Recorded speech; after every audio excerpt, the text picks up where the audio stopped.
게리 바이너척은 자본주의 시장의 트렌드를 신속하고 정확히 파악해 큰 성공을 이룬 기업가입니다. 현재 비즈니스 업계에서 가장 미래지향적인 인물로 평가받고 있습니다. 그가 쓴 부와 성공을 부르는 12가지 원칙에서 게리 바이너척은 인간성이 성공의 가장 중요한 요인이라고 말합니다. 그런데 주류 비즈니스 사회는 강자만이 살아남는 냉혹한 세계로 보입니다. 하지만 저자는 이 책에서 제시하고 있는 부와 성공을 위한 12가지 원칙이 자신의 성공의 밑받침이 되었다고 이야기하고 있습니다. 여기서는 그중 5가지에 대해서 이야기해 보려 합니다. 이야기를 시작하기 전 구독과 좋아요 부탁드립니다. 첫 번째는 감사입니다. 만약 성공과 행복으로 지구상 모든 사람들의 순위를 매긴다면 당신은 77억 명 중 몇 등이라고 생각하는지요? 다음과 같은 질문에 O 또는 X로 대답해 보세요. 물을 마시고 싶을 때 언제든 마실 수 있다. 매일 먹을 충분한 양식이 있다. 당신의 직업이 싫다면 이직할 수 있다. 집에 제대로 된 화장실이 있다. 집에서 초고속 인터넷 접속이 가능하다. 생각보다 훨씬 많은 지구촌 사람들이 우리가 당연하다고 여기는 기본 생활조차 하지 못하고 삽니다.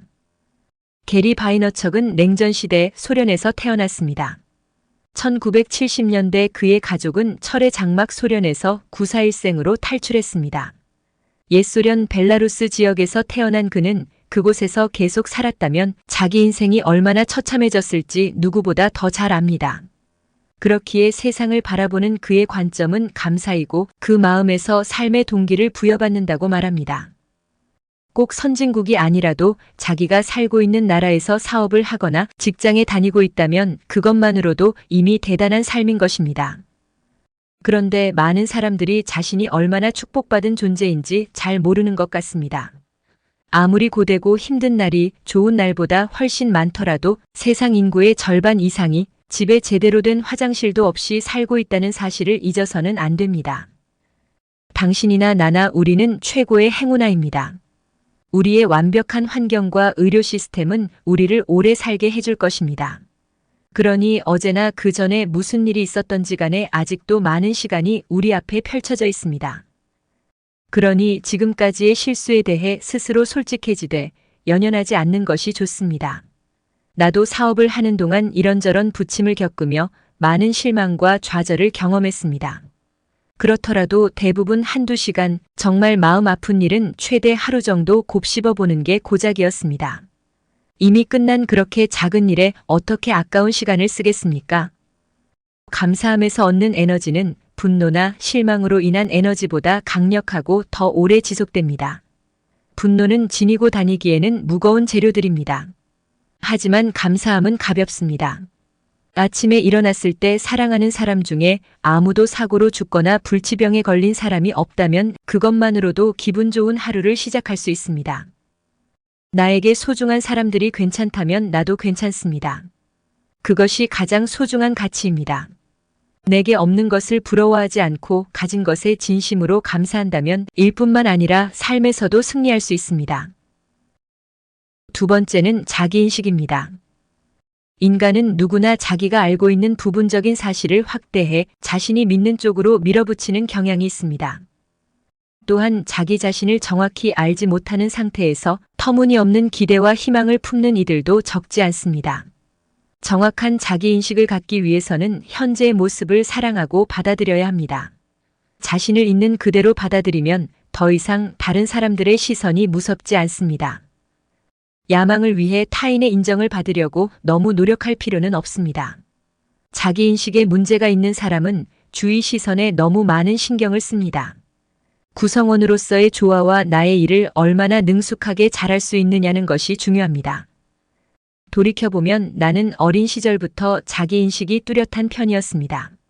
나에게 사업가 기질이 있다는 건 가족과 주변 사람들도 인정하는 사실이었습니다. 초등학교 6학년 때 물건을 팔아서 $1000를 벌었습니다. 학교 다닐 때 성적이 떨어져 D나 F 학점을 받아도 크게 걱정하지 않았습니다. 나의 미래에 큰 문제는 없을 것이라고 낙관했기 때문입니다. 자신감을 가지면 자기인식에 더 쉽게 이를 수 있습니다. 내 단점과 문제를 인정하고 받아들이면 내가 어떻게 살아야 하는지 윤곽이 보이기 시작합니다. 물론 필요에 따라 어느 정도는 단점을 보완할 수도 있습니다. 하지만 단점보다 내 장점을 극대화하는데 더 관심을 기울여야 합니다. 내가 학창시절 공부를 포기한 것이 내세울 일은 결코 아닙니다. 하지만 그것이 나의 결정적인 단점이나 약점은 될 수 없습니다. 이것이 건강한 자기인식일 것입니다. 부족한 어떤 능력을 끌어올리려고 너무 애쓰다가 가장 소중한 것을 놓치는 우를 범하면 안 됩니다. 사람들이 자신의 장점과 재능에 더 집중했으면 좋겠습니다. 장점을 극대화하는 것이 단점을 장점으로 바꾸려는 노력보다 훨씬 더 효과적입니다. 세 번째는 책임감입니다. 어떤 일이 생겼을 때 사람들은 대개 다른 사람에게 책임을 돌리려 합니다. 예를 들어 우리 과장 때문에 프로젝트가 망했어. 제품 출시 전에 가격이 폭락한 게 내 잘못은 아니잖아. 책임을 회피하면 마음이 편할 것 같지만 남 탓을 하는 순간 더 이상 자신이 상황을 통제할 능력이 없다는 것을 인정하는 것입니다. 내 책임도 있다고 태도를 전환하면 파국을 향해 달려가던 바퀴가 멈춥니다. 그런 마음가짐으로 문제 해결에 임하면 도리어 우위에 설 수 있습니다. 책임감을 가진 사람이 더 큰 힘을 갖게 되는 것입니다. 행복은 통제 가능한 힘에서 나옵니다. 내가 인생의 주인이고 일에 대한 모든 결정권이 내게 있다고 믿는다면 두려울 게 없습니다.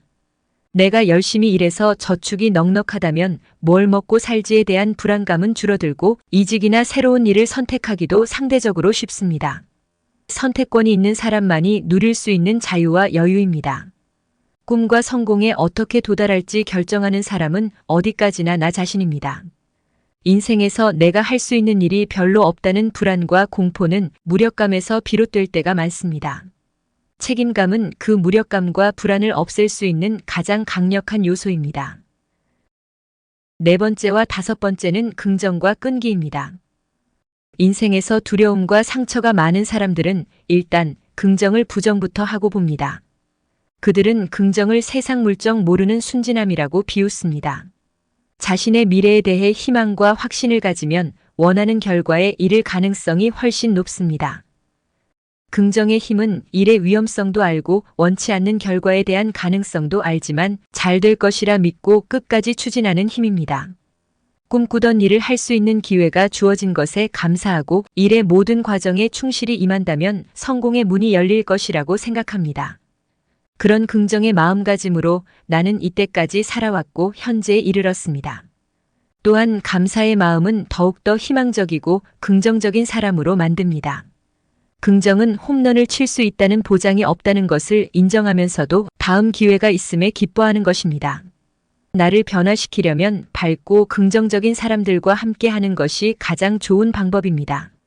나를 우울하게 하고 정신적으로 끌어내리는 사람들과의 접촉은 가급적 줄이는 것이 좋습니다. 긍정과 끈기는 때려야 뗄 수 없는 관계입니다. 목표를 이룰 것이라는 낙관과 기대가 없다면 끈기를 가질 수도 없고 목표를 위해 필요한 노력도 계속할 수가 없습니다. 그리고 성공을 이룬 뒤 그 성공을 지속할 수도 없습니다. 지금까지 이야기한 5가지가 너무 뻔한 이야기, 모두 다 알고 있는 것이라 생각할 수 있습니다.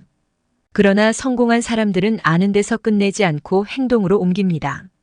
반면 대부분의 사람들은 질리게 들어서 알고 있음에도 행동하지 않습니다. 지식 담기였습니다.